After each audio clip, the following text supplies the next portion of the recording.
Pozdravljeni, sem Marja Milič in gledate MoneyHow, prvi podcast o upravljanju denarja pri nas. Preden gremo seveda na današnjo epizodo, še enkrat dovolite, da vas spomnim na naš bootcamp. En se bo zgodil v septembru in sicer bootcamp za začetnike, investiranje za začetnike, kjer bomo v bistvu skupaj stopili v svet investiranja. Spoznali boste cel kup zanimivih stvari, od naložbene piramide, specifičnosti glede posameznih naložbenih razredov. Kupili bomo tudi ETF, pregledali bomo borzne posrednike, na kaj moramo biti pozorni, spraševali se bomo, kakšna je razlika med skladi, ki kotirajo in skladi, ki ne kotirajo na borzi in tako dalje. Današnja epizoda je pravzaprav posnetek iz MoneyHow Live. Smo se odločili, da bomo zdaj malce čez poletje zavrteli tudi te epizode. Moram priznati, da je bilo zelo zanimivo, zabavno. Veliko smo se nasmejali, kar veliko zanimivih stvari tudi slišali. Tako da, zaenkrat to, upam, da nisem bila preveč dolga. Mislim, da vam bo pogovor zelo všeč. Tako da veselim se vaših komentarjev. Pišite mi, če imate kakršnokoli vprašanje na marja@money-how.si in se seveda slišimo in vidimo kmalu z novim klipom. Prijetno poslušanje. Andraž Grahek iz Capital Genetics, ki tudi verjetno veste, če poslušate podcast, je reden gost našega podcasta. Mislim, da vam je všeč, ker je tudi malce on tak pikanten v svojem izrazoslovju. Bo vodil naslednjo okroglo mizo in sicer veličastnih 7. Andraž, jaz te zdaj vabim, da prideš gor, pa da povabiš svoje goste, pa seveda, da malo pokomentirate rezultate ankete.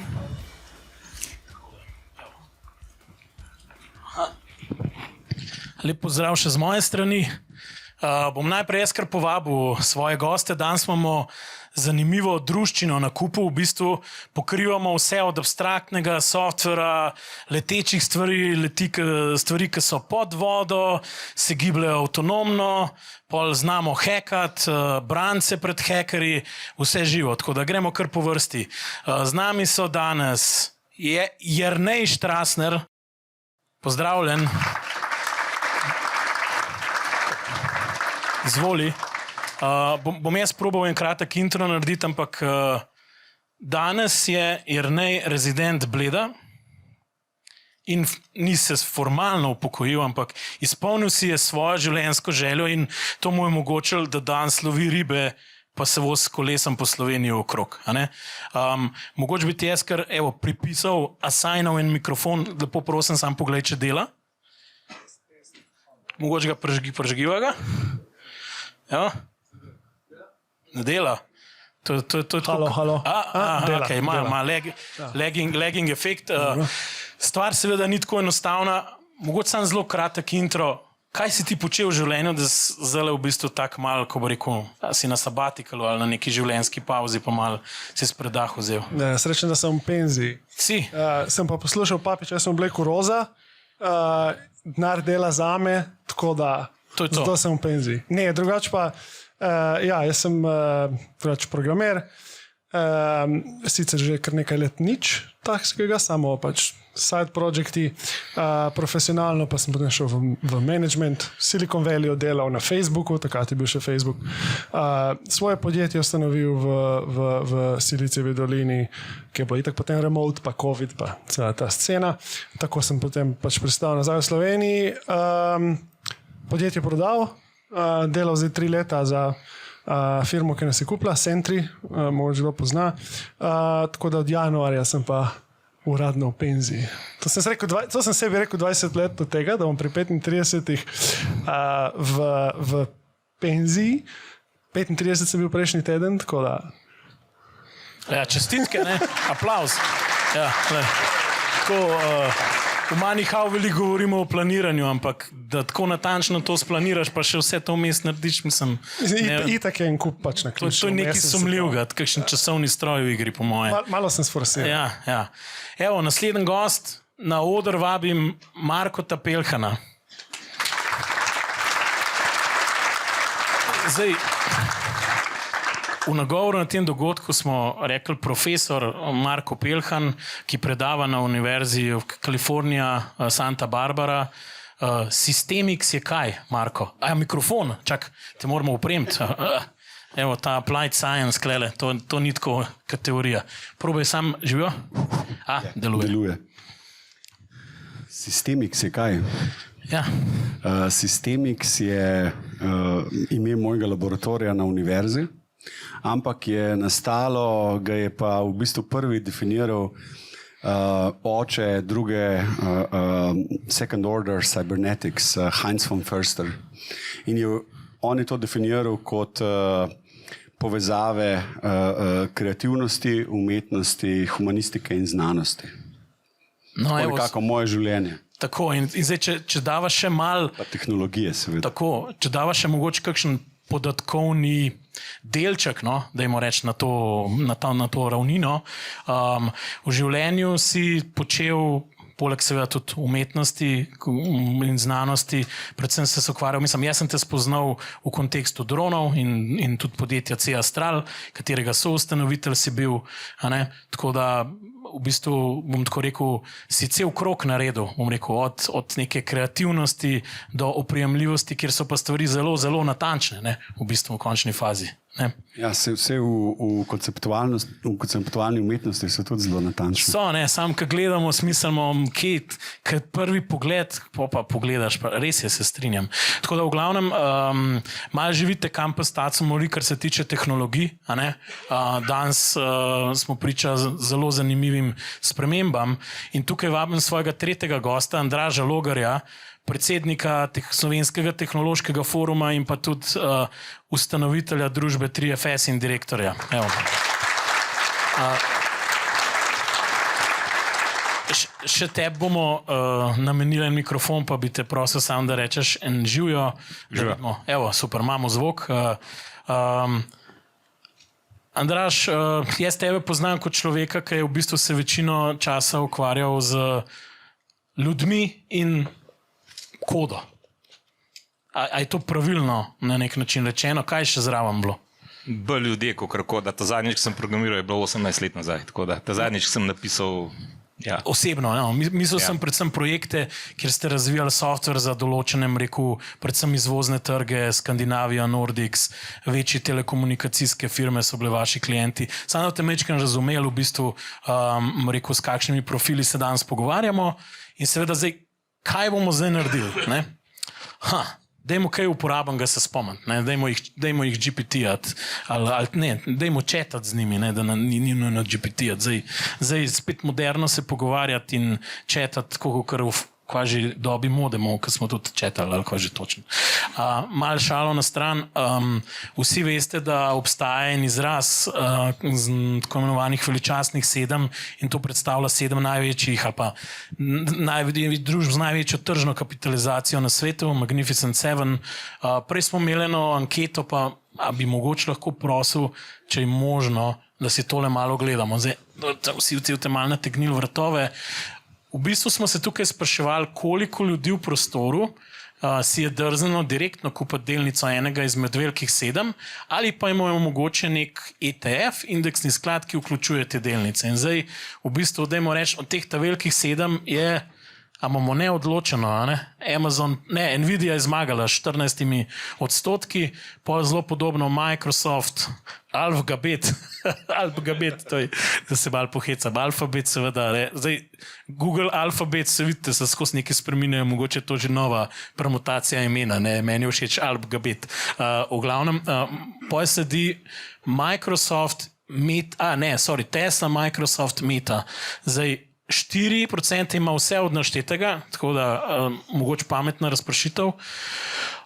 Torej, vprašali se bomo, kakšna je mogoče danes pozicija teh največjih firm in bomo šli mogoče kar se malo pogovoriti. Vsega od vas bom večkrat vprašal, če pogledamo to veliko sedmerico, mogoče kar tako enostavno vprašanje. Ne? Katero od teh podjetij bi vi rekli, da je najbolj pripravljena na izzive umetne inteligence? Evo, tako, mogoče malo challenging ali pa tough, ali pa kdo je vaš darling od teh 7? Pa mogoče na kratko, zakaj? Evo, Jernej. Sklepam, da jaz začnem. Ja. Spreminja se situacija zelo hitro, ampak če trenutno pogledam sceno, se mi zdi, da Microsoftu gre zelo dobro. Par dni nazaj so tudi open source Copilot, tako pač res dosti dogaja. Moram pa reči, da Alphabet kaže kar dobro. Res so en kup novih stvari releasali, na začetku so malo škripali, ampak zdaj pa se mi zdi, da so začeli pokrivati kar veliko področje. Mogoče samo en flashback nazaj, ne? Verjetno kakšno leto nazaj, ko smo govorili bolj o tem, zdaj ChatGPT ven prišel, vsi so se na nek način igrali in pogovarjali z njim, ne? Je bilo takrat, Search je, kot ga poznamo, je mogoče mrtev, ne? Alphabet je, ne vem, ima velike probleme, kako se bo zdaj, kaj se ti zdelo, da je takrat to trigal ko bo rekel, organizaciji Alphabeta? Se je to itak že laufal, pa so se zavedali, pa je zdaj to sam nekako malo ven prišlo, da so malo bolj začeli brcati, ali je bil wake up call to? Mislim, glede na to, da sem delal v eni izmed omenjenih firm, je pač malo poznam procese. In to itak Google je dost časa delal na različnih umetna inteligenca, research, vse te scene. Pač potem prišel ven ChatGPT z nekim produktom, ki je bil uporaben, da moram reči, in takrat potem začnejo vse te menedžeri, direktori, to vse takoj skremblati, temu to zdaj mi neki tudi narediti. To traja, to so procesi. To traja leto, dve in zdaj mislim, da so se začeli kazati te prvi rezultati od teh malo večjih firm, ki so takrat začeli šele, imamo nek research, dajmo ga v nek produkt. Malo traja. In jaz mislim, da se to zdaj kaže. Ok, Microsoft, Alphabet, kaj pa mogoče na drugi strani se ti kakšen od teh zdi, da je malo zaspal? Apple, čisto. To je pa črna ovca. Črno jabolko, ok. Ja, I guess. The Black Apple. Ne, gnilo jabolko. Gnilo? Ne, ampak Apple res pač obljubljajo že zelo dolgo, ne vem kaj, pa ChatGPT integracijo, pa ne vem kaj, ampak to vse dela na pol ali pa ne dela, so celo reklame mogli z neta dol pa iz televizije pobirati, ker tisto, kar je bilo v reklamah, sploh še niso dobavili. Tako da, ker pa nič ne kaže, da imajo nek tak soliden pipeline, da bi preko Azije v naslednjih 3 mesecih bo pa to vse popravili. Ne vem, skrb slabo kaže, no? Evo, Marko, če bi štafeto predal še tebi malo, pa veličastnih 7, katero ime te najbolj kliče, ali pa recimo katerega bi ti izpostavil, da se zdi, da rekel, si sposobno transformirati, zato moraš tudi imeti neko kreativnost, razmišljanje, vizijo, gledanje naprej. Pa kjer mu bi videl največ vizije v teh 7? Hej? Tako, ne. A veš, glede na to, da se moram pohvaliti, prvo pogodbo v Sloveniji podpisal z Googlom leta 2002. Same alumnije, klele hudiče. Ja. Je definitivno, se strinjam, da je Alphabet pač zdaj le razširjeni, itak so na tem zelo dolgo delali, ne. Vse so že prej v bistvu releasali zelo dosti, ampak ne na tako pompozen način, kot GPT, ne. Ja, in vse, glej, se moram pač strinjati, Apple je zaspal, samo to je tako rekoč v DNK-ju Apple-a. Dejansko, če pogledamo, kako je firma nastala, kaj se je vse dogajalo zgodovinsko, je hodila skozi take faze, ne. Dejansko je Apple ful lep primer za ga študirati, v smislu tudi, kje se dogajajo taki Mojzesove napake, ne? Ko se jim zdi, da so čisto na vrhu in zaspijo. To je taka firma, zato imajo tudi ta svoj okrog v kampus. Tako se malo vrtijo okrog samih sebe, dostkrat, ne? Zelo so si všeč. Mogoče vprašanje tudi na to temo, ne? Zdaj seveda na določenih kritičnih trenutkih, ko se je Apple reinvental, je bil tam Steve Jobs.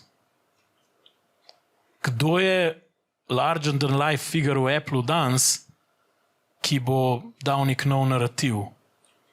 A ga imamo? Ne, ampak tudi ta zgodba Jobsa, ne, ko ji pogledaš pod pokrov, je izredno zanimiva. Z njo je zelo povezan, ne vem, če je kdo slišal za Landa, gospoda Landa, ki je ustanovitelj Polaroida in izumitelj Polaroid fotografije in vse živo. Ne. In pač prvih stereofotogrametrij in tako naprej. No, Jobs je Landa povabil v svoj board čisto na začetku in to je ena taka zanimiva zgodovina je tam, no. Ker Land je tudi bil velik promotor digitalne fotografije, ampak je ni prenesel v svojo firmo. Jo je za defense promoviral. Aha. Za prve ameriške v bistvu tako imenovane špijonske satelite. KH-11. To je taka, ko pogledaš pod pokrov te zgodbe Apple, Land, pa vsi ti ljudje, ki so bili povezani s temi vzponi in padci, pa če pogledaš recimo Hubris, tisti, ki se še spomnimo Nexta, ne? Next Computer, pač to je bila firma od Jobsa, potem ko je prvič šel stran od Apple, ne? Potem, ja, ni čudno, da je Apple se tako zgublja v tem, ampak pač to je nekaj normalnega za to firmo, ne? Imajo največ keša, še zmerijo od vseh, ga hordajo, ne? Zelo pridno, že desetletja. Definitivno, če danes pogledamo malo vrednotenje, dajmo se malo mogoče temu posvetiti v osnovi. Zdaj lahko gledamo večkratnike dobička in seveda, ne vem, mislim, da sta Apple pa Alphabet na prihodnje dobičke celo bolj pri dnu, na vrhu imamo Nvidio, mogoče tam 40-50 kratnik razpon, ampak vse te firme v resnici imajo tako imenovan star biznis ali pa legacy biznis, na katerem še danes služijo te dobičke in nekaj, kar imajo na štedilniku, no, dobesedno na nek način, torej nek bodoči pipeline projektov. Kle bi tebe mal izzval, Andraž Logar, ti zelo dobro poznaš, ne, bi rekel, Microsoft Cloud od Microsofta, Cloud od Googlea v bistvu. Kakšen potencial ti vidiš, predvsem še zmer v legacy biznisu, da ustvarja dobičke? Ne, ker svet se še zmer tudi do ene mere, tudi cel v cloud, ne, in še zmer se monetizira in dodatno računa za marsikaj. Koliko imajo tukaj vse te trdnjave, no, še obrambnega jarka na nek način, da služijo dobičke še naprej? Ta cloud tematika je po mojem zelo zanimiva tudi od izvolitve Trumpa, v bistvu dalje še toliko bolj. No. Jaz se mogoče, Andraž, ne bi strinjal, da je to legacy biznis, no, meni se zdi, da je cloud čezmeraj koncept ali pa platforma, ki absolutno še ni dosegel svojega pika, ali pa v bistvu po mojem niti še ne efektivno naslavlja late adopterje. Jaz mislim, da se glih premikamo čez ta kazen, ker če greš po enterprisih in se pogovarjaš v cloudu z enterprisi, bodo seveda vsi dvigne roko, da so že na cloudu, pa gotoviš, da njihov dojemanje clouda, da imajo pač Office. To sem mislil. Ja, tako. Način, ja. In kaj je v Sloveniji, mogoče to še bolj izrazitno. Tako da pač odgovora, če je to legacy biznis, ja, jaz mislim, da je lukrativen in da še zelo bo. Se bomo mogli pa najbrž v Evropski uniji malo vprašati, kako je možno, da so prvi 4 največji cloudi na svetu, da nobenega ni iz Evrope. V bistvu, da so prvi 3 ameriški, 4 je kitajski, pa imamo pa 5, pa 6, ki so spet ameriški, pa 7, ki je spet kitajski. To je to, no, pač, kar se nas tiče, nekaj Evropske unije.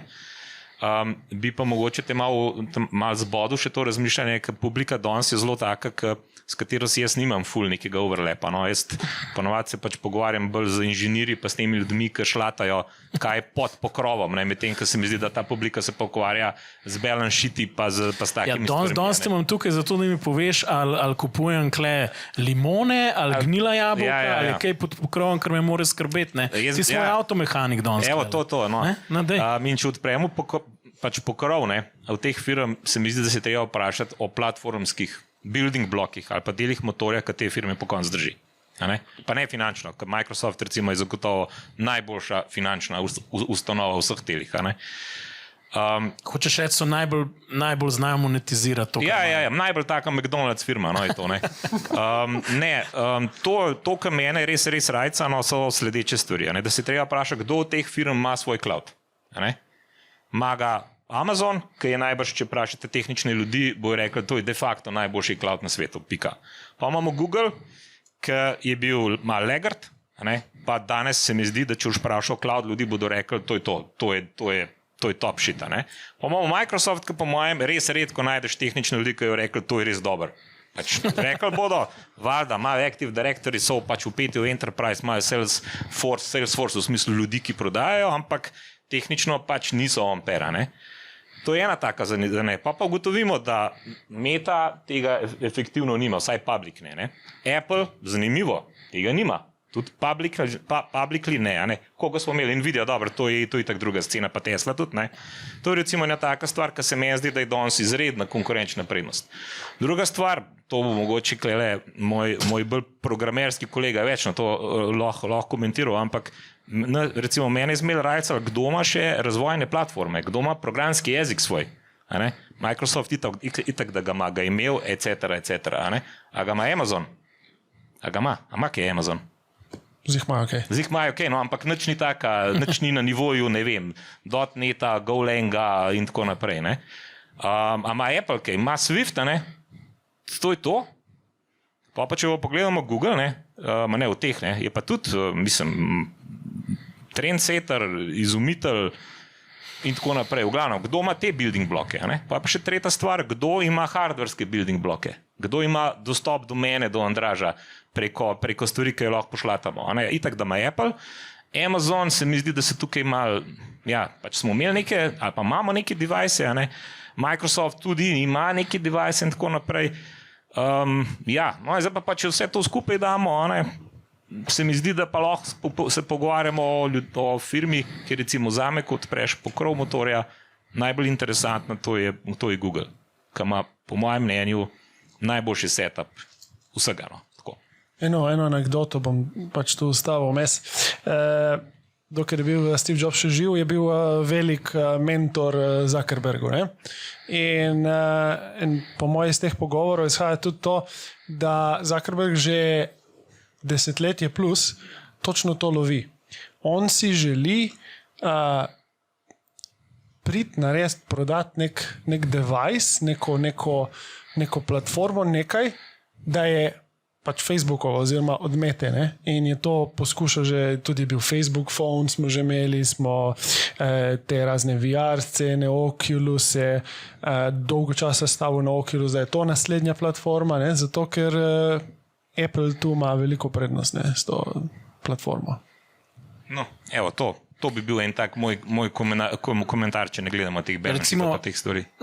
V bistvu, če nekako zdaj pogledamo te, Google, Amazon, pač imata, pa sta med tremi dominantnimi cloud rešitvami, poleg Microsofta, ki ima tudi seveda.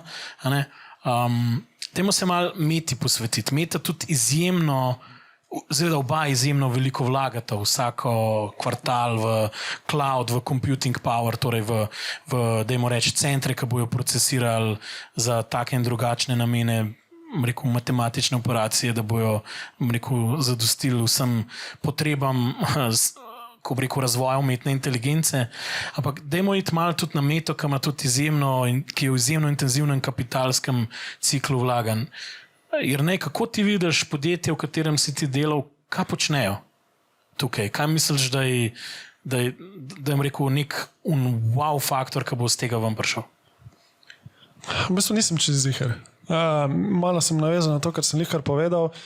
Že skozi obstajajo projekti, razvoj, razne ekipe, da bi prišla pač Meta tudi do svoje platforme, preko katere bi pač potem svoje storitve naprej prodajala oziroma servirala.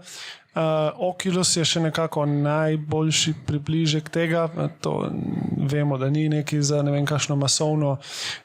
Sam da razložimo, Oculus VR očala. VR headset. Dajmo reči tako, kot je Apple imel ta njihov Vision Pro, ki tudi zelo slabo kaže, ker so že skenslali naslednje verzije.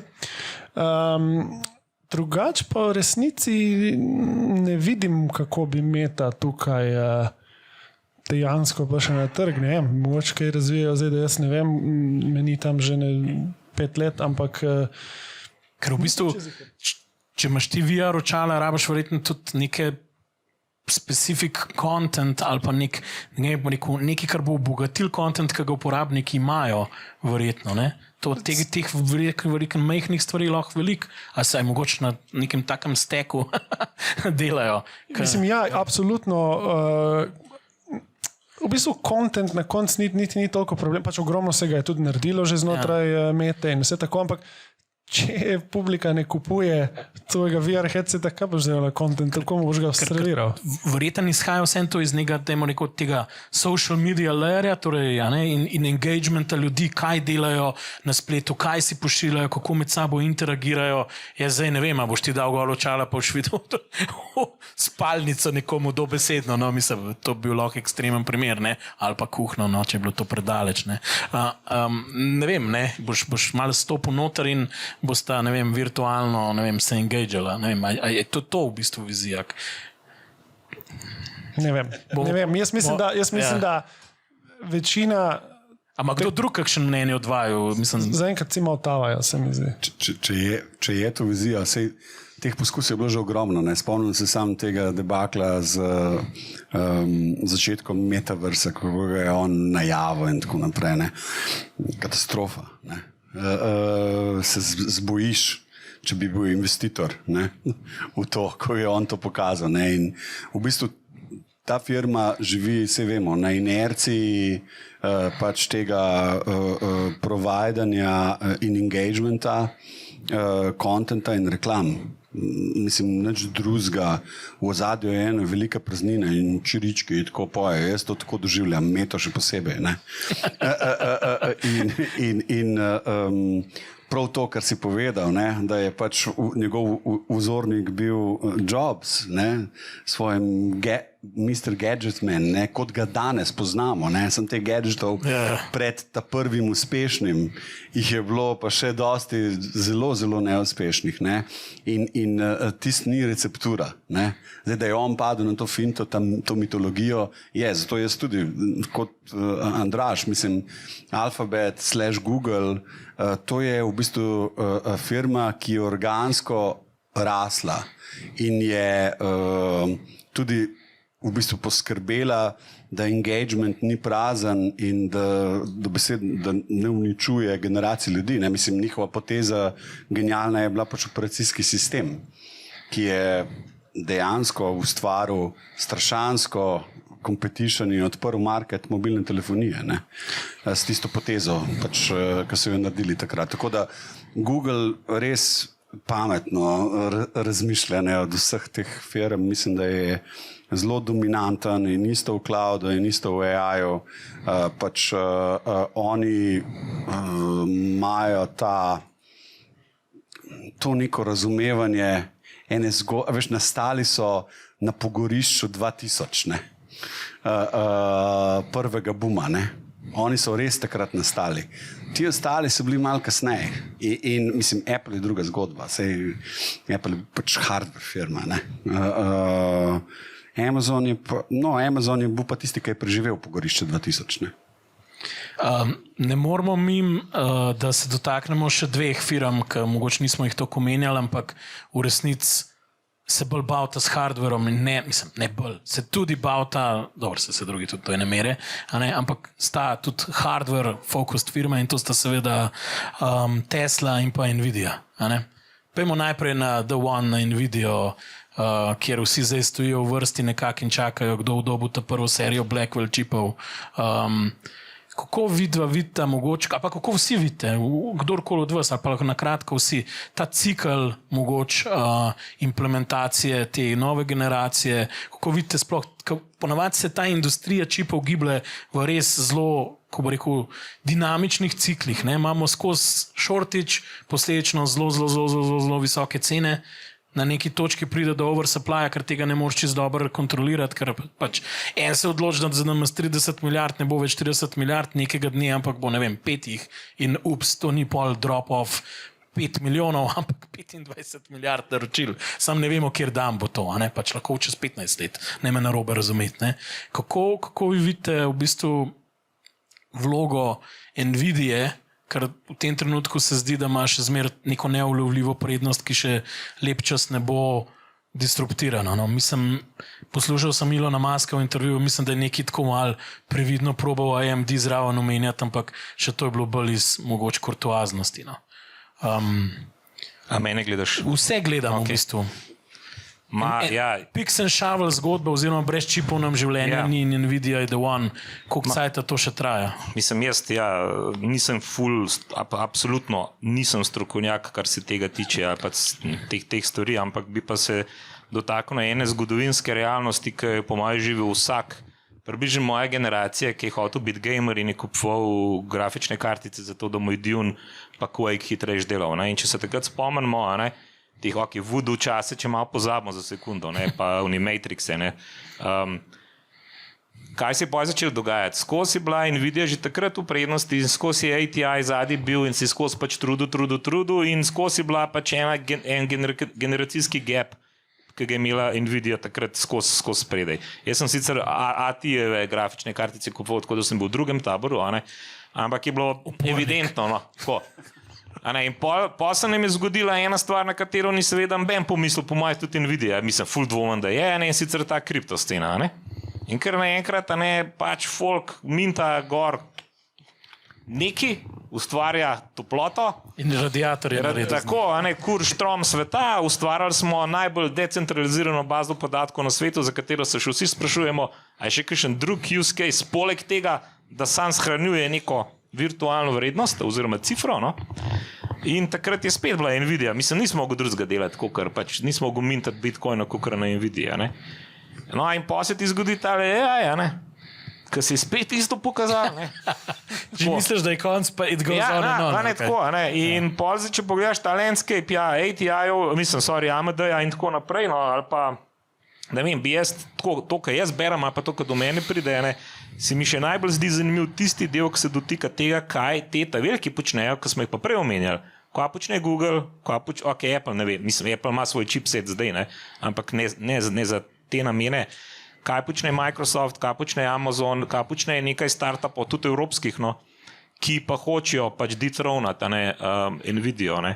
Pa pozablja neko splošno občinstvo, pa pozablja še eno stvar, da ni sam silicij oziroma ta stvar, ampak Nvidia je naredila development ekosistem, ki ga danes de facto uporabljajo vsi, so zaljubljeni, kaj je že njihov CUDA, ko se mu reče, in je v bistvu okužilo vse ljudi, vse matematike, vse, da to uporabljajo. Zdaj, kako že ti te ljudi, ki so se še software njihovega navadili, SDK-jo, API-jo, da jo še nekaj drugega uporabljati, ta red se mi zdi v bistvu po mojem tako, sliši se še kakor dosti težji dethroning, kakor pač na samem hardveru. Tako da meni zgleda ona, meni se zdi nedotakljiva.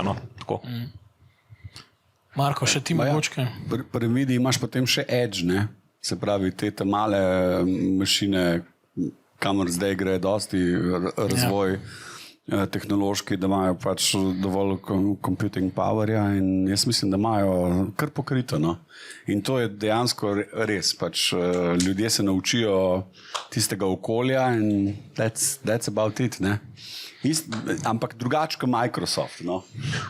Ampak je ta moment zelo močen in jaz mislim tako, ne vem, če se strinjava, ampak da niso oni planirali, ne kripta in ne te AI revolucije, ker se spomnim na moji univerzi, pač mislim, ta machine learning smo poslušali cele 2000 kolege iz computer science, zato tam tiste modele trenirali, razumeš, to je vse bilo tako zelo akademsko. To ste bili pa tako pripravljeni. Potem se pa zgodila eksplozija, in je bilo zelo lep trenutek.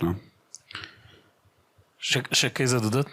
Mislim, da nekaj za dodati. Jaz mislim, da Nvidia bo še kar lep sajt. Marja mi sicer že reže glavo tamle, ampak bomo še vsem Tesle se do konca dotaknil, ker ne smemo to pustiti.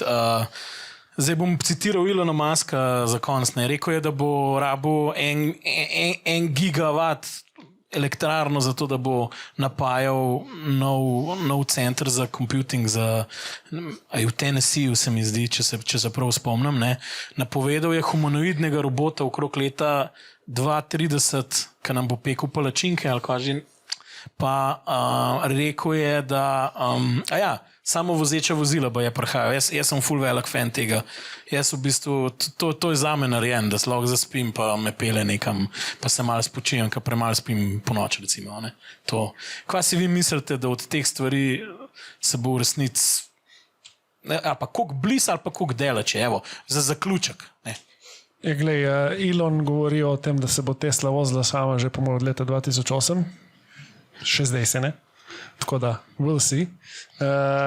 Tudi na tem področju mislim, da je Google zelo dobro zadevo z Waymotom.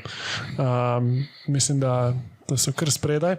Sam čakajo še kako. To je dober hint za vse tiste, ki se kaj mogoče ukvarjate, da vrednote delnice sami. Waymo, vtipkajte noter, je robotaksi firma, v bistvu hčerinska firma od Google. Mislim, Google ima največji delež, se mi zdi, affiliate. Ne, mislim, da so jih kar kupili, pa zdaj ne vem, če so kaj divestali ali kaj, ampak pa že 10+ let se okoli vozijo te njihovi avti, podatkov imajo toliko, da... Mislim, da jih ima Tesla tudi sam. Mislim, da je v zadnjih parih letih, če je bilo tam vrednost par milijard, smo zdaj prišli že zelo blizu nekih, mogoče z let bomo že blizu 100 milijard sam zavejmo. No? Tako da Google ima veliko stvari odskritih, ki jih ne vidite. Ne? Vse ima tudi kdo drug, da nav pomota. Včasih splača te konglomerate, ampak... Apple je skenslal njihov avto, projekt. Apple je skenslal. Apple ga je pa skenslal, ja. Pa je, čeprav... Ba je bilo to prevara, ker so govorili o avtomobilu, so pa v bistvu kolo hoteli narediti. Mogoče je bila to šala, ako karkoli. Ne, ampak, prosti, ker sem te prekinil, ampak humanoidni roboti, oziroma pri taksijih so bila, to rekel si Google. Ne vem, mislim, definitivno Tesla pač dela na nekih zanimivih zadevah, pa bom rekel tudi neke te hčerinske firme Tesli, X.AI, to je posebej imen, da tudi nekaj od Muska, ne vem kaj.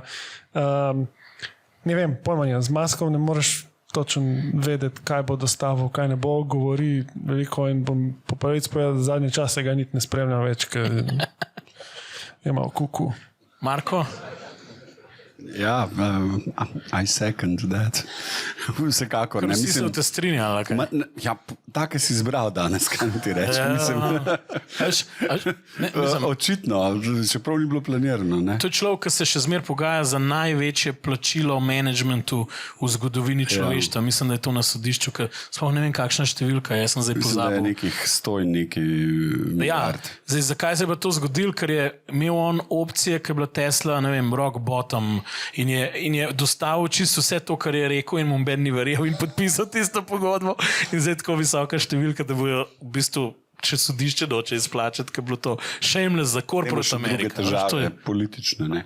Mislim, speaking of prevare, ta humanoidni roboti, ne, ki so se sprehajali tam po San Francisco, prevara, ne, so bili remotely controlled, tako v kakšnem Scooby-Dooju. A ni to the name of the game, Silicon Valley, fake it till you make it, pa... Tako pravi. Mislim, da je Musk to zelo resno vzel. On je zelo preveč. Se je ortodoksen, ne? Mislim, ja, na nek tako, način. Stalinistično ortodoksen. Ja, no, ok. Ja. Ne. Ne, Musk je pač simptom. Simptom? Ja, simptom rakaste bolezni. Hubrisa visokotehnološke industrije. Zdaj moramo pa mi končati na tej točki, ker si ti odprl Pandorino skrinjico.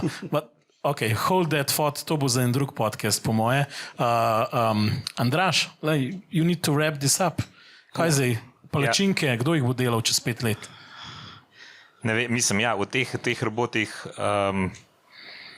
vem samo to, kot mi moj kolega tukaj v Sloveniji razlaga, kad dela nekaj podobnega. No, to je tvoj avtomehanik, Paul? Ne, to je najen skupen kolega. Evo, pa vemo, o kom govoriš.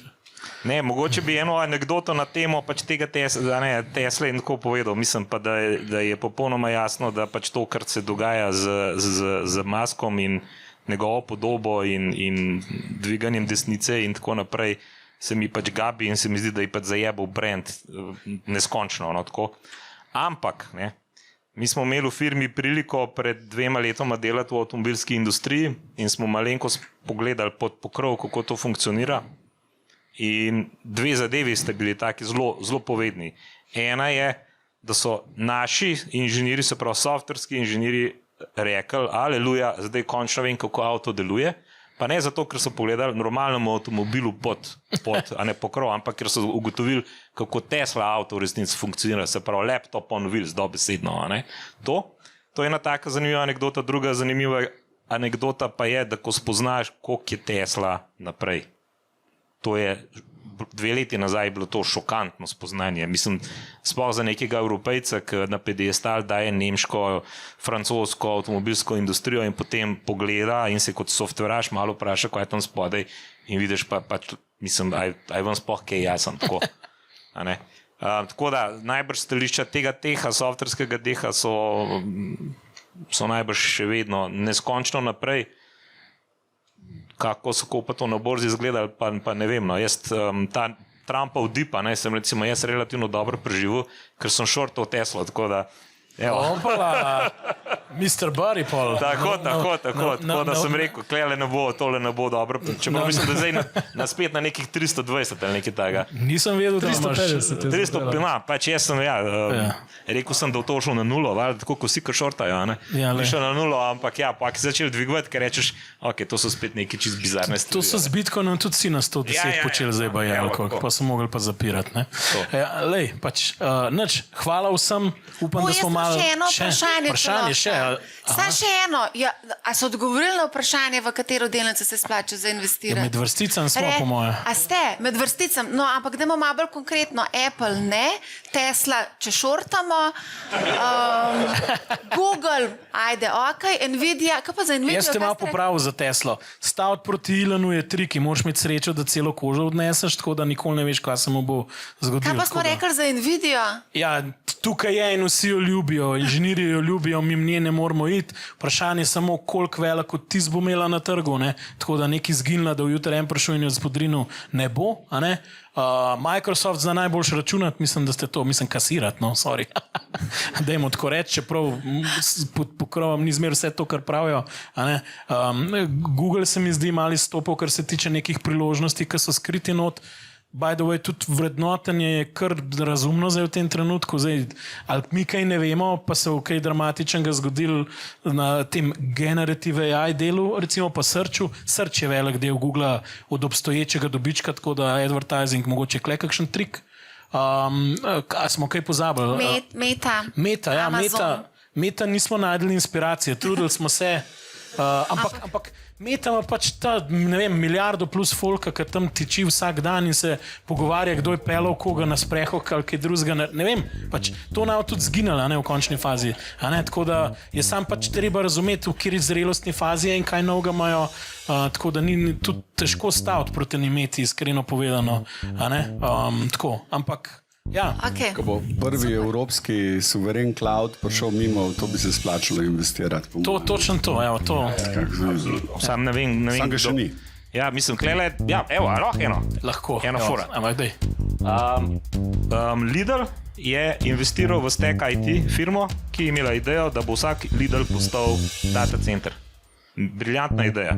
Težava je, če greste na Stack IT, danes odprete account, pa neki deployet gor nič ne dela. Ampak, ideja se mi je pa zdela briljant. Ampak ne boš verjel, obstaja upanje, ker je Lidl ugotovil, da tista stvar, ki ne dela, da mora do nekoga drugega, ki ve. Taj bo Google, ne? Ja, tako je. Ni bil Google. Ja, je bil. Oni so se z Google Cloudom nekaj malo spečali. Malo se hecam. Vem, da se pogovarjajo z nekom drugim iz Evrope.